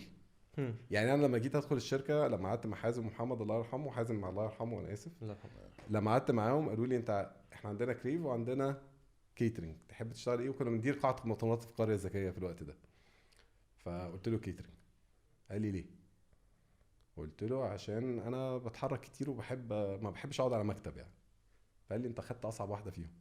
قلت له اجربها، وانا جاي اصلا من باك جراوند ماركتنج وادفرتايزنج وبصور اعلانات وحاجه تانية خالص، يعني ماليش دعوه بالطبيخ ولا اي حاجه في الاكل. بس كانت ميزتها انه انا كنت دايما كل يوم عندي ايفنت، عندي ايفنت شركات او ايفنت افراد او ايا كان ايه، كل يوم عندك حاجه تشالنج جديده، هم. تطلع بفكره جديده، عايز تعمل سيت اب جديد، عايز تغير، عايز تعمل ترند جديد. الحاجات دي كلها سهله قوي، مش بمعنى سهله بس سهله ان انت بتنبسط فيها وانت بتعملها. المطعم ان انت تغيره او تغير تجدد قصة. الفروع وكده قصه اصعب بكتير جدا وتكلفه عاليه جدا وبروسس طويل جدا عشان تقدر تعمله. فدي ميزه الكيترينج. اي نعم هي شغلانه مربحه اكتر، بس هي متعبه اكتر. طب تبقى لو حد الأعصاب. جديد داخل حد عايز يخش في العالم بتاع الاكل ده جديد، شايف احسن طريق او اسهل طريق في الاول يبتدي فيه كيترينج ولا ريتيل ولا مطعم؟ يتعلم الشغلانه الاول، في ايه؟ يلاقي منتور يقدر يوجهه ويقص عليه المشوار. يعني حازم كان دايما الله يرحمه يقعد يقول لي ايه، كنا نقعد نتكلم انا وهو، كان علاقتنا يعني بص هو كان اخويا وابويا وصديقي وكل حاجه في الدنيا. يعني كنا عايشين مع بعض، بنشتغل كل يوم 12 ساعه ويوم الجمعه مع بعض واحنا بنشتغل 6 ايام. فكنت دايما لما نيجي نتكلم في الجزئيه دي كان يجيب لي يجي يقول لي ايه، عندنا قعده النهارده بالليل. اقول له قعده ايه؟ انا مش قادر. يقول لي لا في حد كان عنده بيزنس معين ليه دعوه بالاكل والشرب، هنروح نقعد معاه. اقول له نعمل ايه؟ يقول لي ناخد منتورشيب. اقول له منتورشيب ايه؟ احنا يعني كان ساعتها الحمد لله كريف كان وضعه كويس. اقول له احنا محتاجين منتورشيب. يقول لي لا لا لا انت لازم تروح كل شويه المنتور، عشان هو بيقول لك انه في مطب مثلا كمان كيلو، خلي بالك هتوصل الحته دي ما تاخدش المطب ده. فكان دايما بتدور على منتور. دايما اي ستارت اب هو لازم يدور على منتورز يقعد معاهم، اللي هو يقدر يقول له هو عدى بطريقه عامل ازاي، والرحله بتاعته كانت عامله ازاي، وايه المشاكل اللي تواجهها، وايه اللي انت عايز تعديه ازاي، ومين انت تقدر ترجع له. الحته دي مهمه جدا. فاي ستارت اب او اي حد عايز يبتدي في شغلانه الاكل والشرب لازم يدور الاول يروح لمين يقدر يديله الجايدنس ويقول له الافكار ويروح ازاي وايه المشاكل والحاجات دي كلها. او يروح يشتغل في شركه ويتعلم من الشغل وبعد كده يفتح حاجته. بالظبط. بمناسبه الشغل في الشركات والمنتورنج، انا شايف ان انت راجل منتور زي الفل لا خالص حقيقه. منتور ده يا جماعه زي اللي هو بيبقى المعلم رشدان او المثل الاعلى اللي احنا بنعمل زيه عشان نتعلم منه. فبما اننا بنتكلم في الموضوع ده، ازاي نقدر نفيد الناس اللي بتتفرج علينا دلوقتي اللي عايزين يخشوا في عالم الفود اند بيفرج او عالم المأكولات والمشروبات من خلال كريف او المؤسسه نفسها؟ هل عندكم توظيف؟ هل عندكم تمرين؟ مشاريع تدريبيه؟ احنا ما عندناش توظيف، بس احنا عندنا كمان ارم تاني اسمه ماسترز اكاديمي. ماسترز اكاديمي. احنا ابتديناها في 2017 2018. كانت الفكره كلها فين؟ ان احنا في 2016 لما حصل التعويم حصل عندنا مره واحده تيرن اوفر، عدد الموظفين اللي طلعوا من مصر للخارج كان كتير جدا، عشان طبعا فرق العمله والمرتبات والحاجات دي كلها. وفي نفس الوقت الشغلانه دي في العالم كله هي اعلى شغلانه فيها تيرن اوفر عدد موظفين بيمشوا، عشان انت بتشتغل مع شباب من اول سن 18 وطالع. فبالنسبه له هو بيجرب الشغلانه او هو بيدرس فعايز يبقى بيشتغل وفي نفس الوقت بيصرف على نفسه، وبعد ما بيتخرج بيبتدي يقرر هو عايز يروح فين، يكمل الشغلانه دي ولا لا. فالفكره كانت انه جينا في 2017 2018 لقيت حازم داخل لي قال لي بقول لك ايه، احنا هنعمل اكاديميه. قلت له اكاديميه ايه؟ قال لي هنعمل اكاديميه جوه الشركه وهنجيب كونسلتنتس من بره نعمل مناهج بتاعه سوفت سكيلز وهارد سكيلز. يعني ايه سوفت سكيلز وهارد سكيلز؟ السيرفيس والكيتشن. فقعدنا من 2018 لغايه 2023 الاكاديميه دي ما بتعملش حاجه غير تريننج عندنا داخليا جوه الشركه. ولو اي حد بتمرن موظفينك يعني؟ بتمرن موظفينا كلهم داخليا كل حاجه، من اول السيرفيس، من اول ال7 ستيبس بتاعت السيرفيس، هو المفروض يعمل ايه، يتكلم ازاي، يستقبل الجست ازاي، يتكلم الكومبلين يهندل ازاي، الحاجات دي كلها. فبنترين الناس كلها وهي بتيجي. والمطبخ بنعلمه يعني ايه قطع الحاجه ازاي، الفود سيفتي بتمرن ويتر وبتمرن جرسون وبتمرن شيف وكل حاجه. أوكي. وحتى مديرين الفروع او اللي بيكبروا في الشركه بيتعملوا تريننج بعد كده، يعني ايه تكلفه، يعني ايه بي اند ال، ربحيه وخساره، يعني ايه الكلام ده كله. فهو بالنسبه له اكنه هو صاحب المطعم، هو اللي بيبص على ارقامه، هو بيشوف المبيعات بتاعته عامله ازاي. ومش لازم يشتغل عندكم بعدها؟ ده كان عندنا، ده الموظفين اللي عندنا. بعد كده جينا السنه اللي فاتت ابتدينا نقول ان احنا هنبتدي نترين للناس من بره، يعني يجي يتمرن عندك ويمشي، مش لازم يشتغل عندك. لا خالص. بنيجي نعمله تريننج وياخد التريننج بتاعه والحاجات دي كلها ويخلص، وبعد كده يرجع تاني الشركه اللي هو شغال فيها. فيبقى الراجل ده سيرتيفايد باي مثلا كريف، بياخد شهاده ان هو اتمرن في ماسترز اكاديمي مش كريف. وماسترز اكاديمي دي معترف بيها. الحته دي احنا بنحاول نتعلم اكتر ازاي نقدر نسجلها انها تبقى اكاديميه ونقدر نعمل ده، بس احنا لسه ما وصلناش للمرحله دي. بس احنا حاليا احنا بنمرن. اوكي. وزمايلكم في السوق بقوا عارفين ان في ماسترز اكاديمي، فلو حد جالهم بالشهاده دي بيبقى بالنسبه لهم موثوق فيه اكتر من ما. مش كل الناس تعرف، يعني احنا بنحاول ناخدها زي بيبي ستيبس كده، عارف، خطوه صغيره في خطوه صغيره. ربنا يبارك لكم. يلا يا عم، يلا يابا. طب واللي عايز يقدم فين؟ على ايه؟ ممكن هبقى ابعت لك ايميل ونقول احنا نعمل الجزئيه. ابعت لي الايميل مع كنافه، مع شريمب كنافه. لا انا هعمل معاك ديل، اول عدد معين كده نتفق عليه يجي يعمل تريننج ببلاش. اديله. ايه رايك؟ ده للبودكاسترز فيورز. ماشي. يبقى احنا في ايميل يا جماعه هنحطه لكم، هتبعتوا عليه كم واحد؟ هنظبطها بقى. 5. لا خليهم اكتر بجد، ده كرم والله العظيم. نبتدي ب20. ايه ده؟ اديله. الله. يلا بينا. ارجع هات لي الكاميرا، خش عليا، خش بس. لا تاني. طب خش انا شايفه بيعمل زوم. بس بصوا يا جماعه، ماسترز اكاديمي اللي تبع الكريف هيعملوا تدريب لكل من هو عايز يشتغل في عالم الفود اند بيفرج او المأكولات والمشروبات. ممكن تبقى في عالم المانجر اللي هو المدير، الشيف، الويتر، كل الحاجات دي. وفي 20 شخص من اللي هيبعتوا الايميل هم اللي هيختاروهم. احنا هنطلع من الليله هتبعتوا السيفيهاتكم، وفي 20 واحد هيختاروهم، هيروحوا يتعلموا عندهم ببلاش ويتخرجوا، وربنا يوفقكم يا جماعه. بس يبقوا افتكرونا بس والنبي في الاخر. يعني أي الاكاديميه سندوتش. دي مثلا كمان بتعمل ايه؟ ان لو اي حد بيترقى جوه الشركه لازم بيخش يرجع تاني للاكاديميه، بتعمل له امتحانات ونتاكد ان هو يستحق الترقيه. عشان دايما نقدر نبقى يعني بنحاول نحافظ على السيرفيس او حلوة الكواليتي قوي او الحاجات دي حلوه قوي دي. لا شغل عالي بصراحه. ربنا يخليك. انت مين بقى؟ وكريف، فاهم احكي لنا عن كريف. ابتدى ازاي كريف ده اصلا بقى؟ لا، دي واحكي لنا عن قصة- حازم الله يرحمه. الله يرحمه.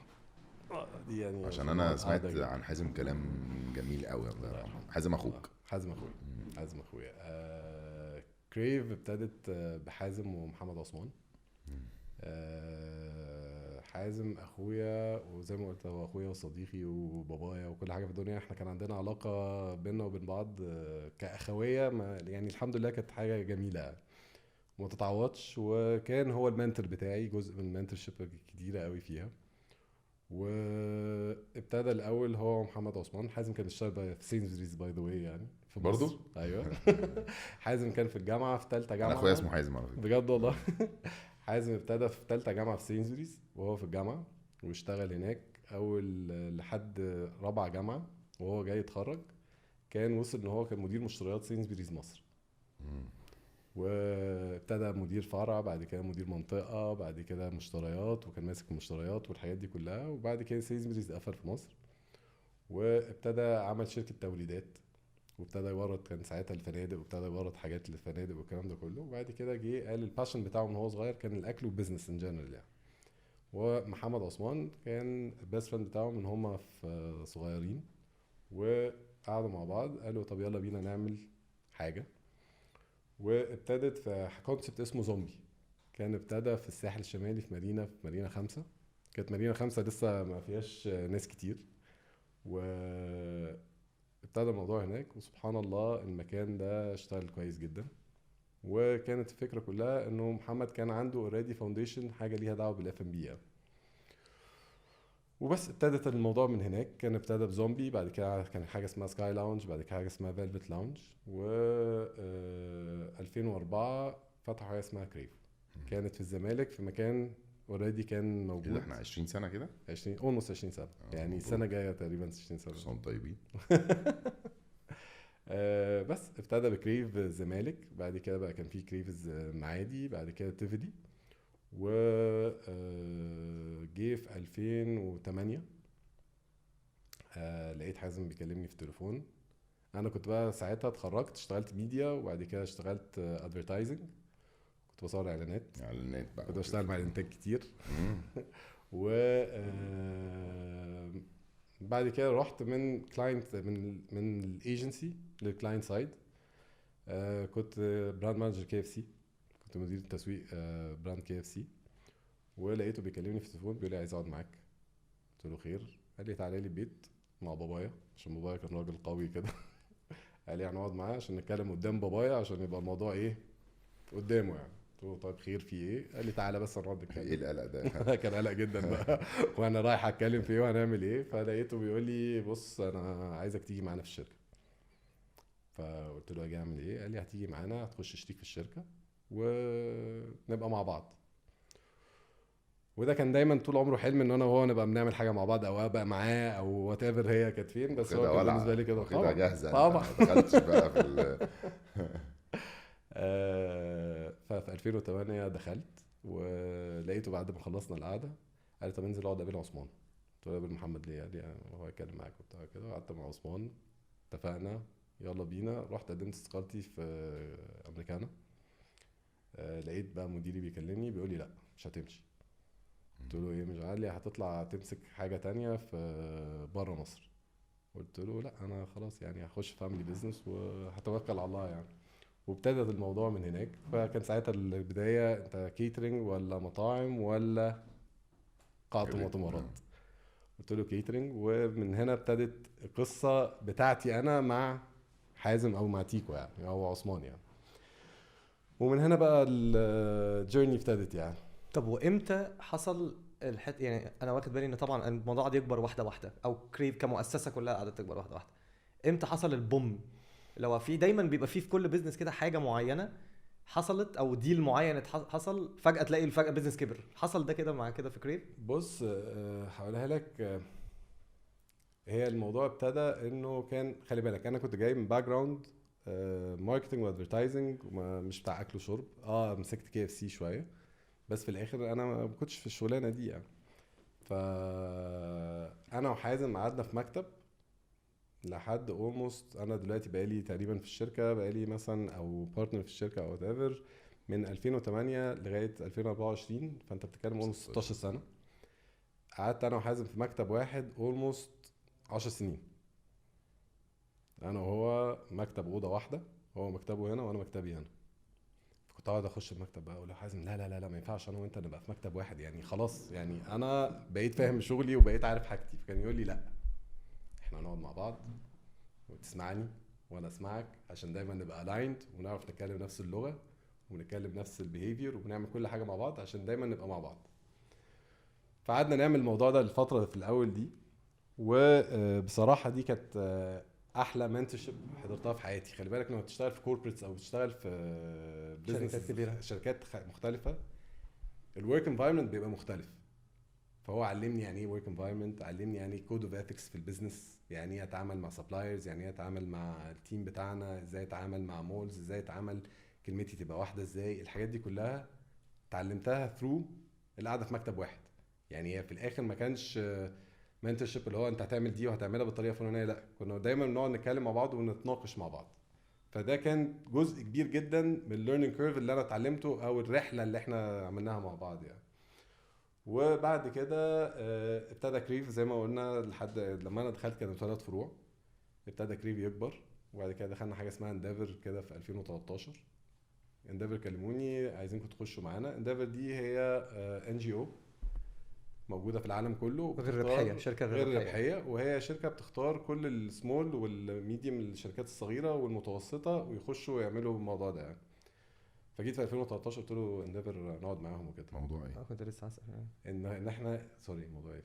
انت بتقول ان احنا نعمل الموضوع ده نخش بقى انديفر وتعالى يا حازم نعمل. قال لي لا ما نعمل ايه بقى؟ ان احنا نخش جوه الNGO دي نبيع لهم كيترينج يعني او كده؟ لا ان احنا نبقى جزء من الشركات الصغيره والمتوسطه، ان احنا نبقى جزء من الموضوع الNGO ده. ان هو بقى بيجيب لك ده منتورشيبس اللي احنا طلعنا بيها اللي كنا بابا جونز بابا جونز والحاجات دي كلها. بيساعدك ان هو يجيب لك ناس تتعلم منها. انا شايف انتوا عايشين على المنتورشيبس. دي احلى حاجه في الدنيا. خلي بالك دي اهم حاجه في الدنيا. ده رايي ما ده اللي احنا بنعمله دلوقتي على فكره. بالظبط. يعني الناس قاعده بتسمعنا، هم بيسمعوا منك كل الحاجات. لا وكريم بيقعد معايا كل يوم يقعد يسمع مني حاجات. بس بقى تلميذ بليد بسمع وطلع من الناحيه الثانيه. فلا يعني احنا ابتديت 2008 وكانت العلاقه زي ما بقول لك احنا اخوات واصحاب وبنشتغل مع بعض. احنا بنشتغل 6 ايام في الاسبوع. يعني احنا كنا بناخد الاجازه بتاعتنا الجمعه بس، والجمعه دي عند بابايا. فاحنا 7 ايام في الاسبوع 24 ساعه عايشين مع بعض، بنشتغل مع بعض، من عيالنا مع بعض، كل حاجه مع بعض في الموضوع ده. كريف ابتدى بقى عندنا 3. بعد كده ابتدينا نكبر كريف، ابتدى يبقوا 4 5 و6 و7 وابتدينا نكبر في الحته دي. جينا في 2017 2007 2006 حصل جوين فينشر بيننا وبين شركه اسمها كومبس دي من اكبر شركات الكيترينج في العالم، وهما بيعملوا كيترينج للموظفين والشركات. فساعتها حازم كان عاملها قبل ما انا اخش، كان عامل معاهم جوين فينشر ان احنا نبتدي كيترينج. وده جزء من المنتورشيب برضه، ان احنا دخلنا اتعلمنا منهم يعني ايه كيترينج ويعني ايه فود سيفتي ويعني ايه هايجين ويعني ايه الحاجات دي كلها اللي احنا نقدر نكبر في قطاع الكيترينج. قعدنا معاهم 3 سنين وبعد كده انفصلنا وبقى عندنا حاجه اسمها كريف كيترينج لوحدنا. فدخلتوا اخدتوا المعلومه والمنتورشيب وفهمتوا الليله وسبتوهم ومشيتوا. بس كانت علاقه لا وكملنا مع بعض. احنا كنا بنعمل حاجات وبنشتغل مع بعض. لا كانت علاقه الحمد لله كويسه. قال لك دخلنا 3 سنين منتورشيب استفدنا جدا اللي احنا عايزينه. وبعد كده انفصلنا بقى وفتحنا احنا الكيترينج بتاعنا اللي هو يعني ايه. لا يعني كانت لا علاقه طيبه لحد النهارده يعني. حتى لما كنا قعدنا نتعامل معاهم سنين بعد كده مع بعض يعني. اوكي.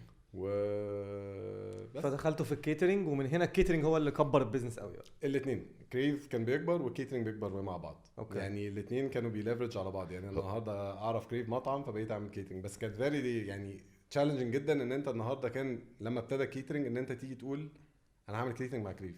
كريف ده مطعم، ما كانش الفهم ده موجود. يعني الاول انا هعمل كيترينج لازم اعمله مع فندق، مظبوط جدا، برضه صعبه جدا في الاول. ميريديان بالظبط كده بالظبط كده.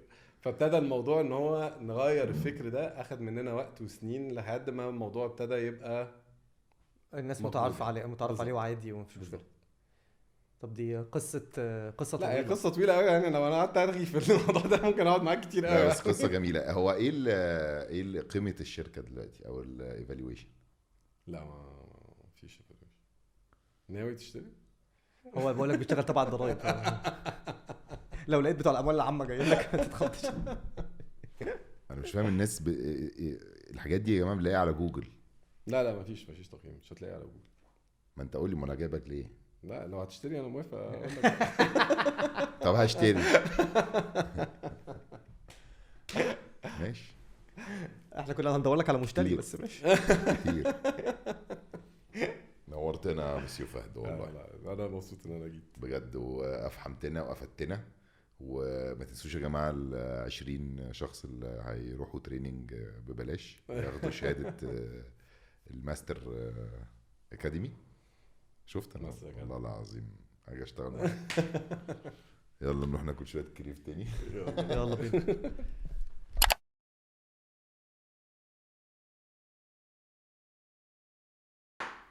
انا فهد الدلاتي، مدير التنفيذي لشركه تيكو، المالكه لكريف كيترينج، قهوه والريتيل براندز اسمها ويل ميد وجود فود. ماشي. انا فهد شيلوا كتير بقى في الحته دي عشان مش ماشي.